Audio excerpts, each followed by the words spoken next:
G'day viewers, Oren here. In this video, I'm going to talk to you about using AI Shell with Azure Copilot. AI Shell is a command line interface connected to the Copilot in Azure LLM that allows you to get assistance performing operations and administrative tasks against your Azure subscription from the command line. Let me show you how to install it and do some basic tasks. So I'm starting here and I've got a standard terminal session up with PowerShell installed on Windows 11. First thing I'm doing is I'm installing AI Shell, and I can do that by running the PowerShell command invoke expression and then specifying where AI Shell is, which is a PowerShell script on the web. At some point there'll be a winget package for this, but this is how you install it at the moment. It downloads the binaries and then installs them locally on my computer. But that's not all I need to do. The next thing I need to do is actually install the Azure CLI tools.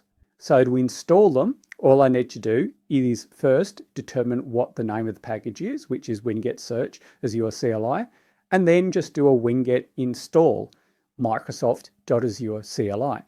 That will now install Azure CLI on my local computer, which allows me to use all of the Azure CLI tools from a standard PowerShell session.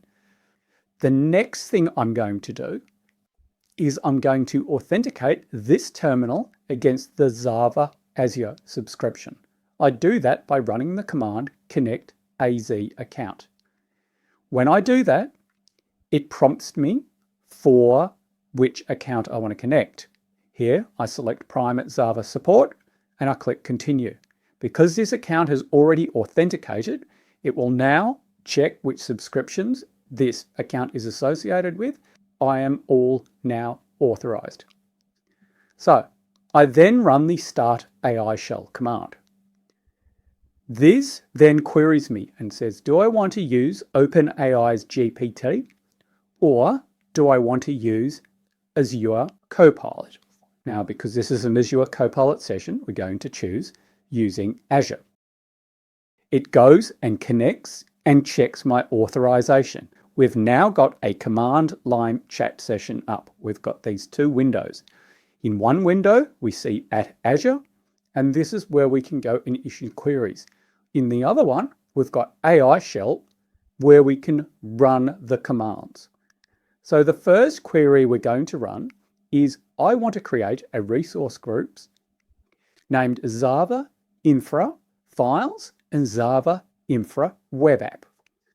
It goes off and it gives me a script and it says, I've got two commands here, one for each one of these resource scripts that you want to create. However, you need to replace the placeholders for location because what you haven't told me in your query is which is your region you want to go and put these in. So I need to run the /replace command.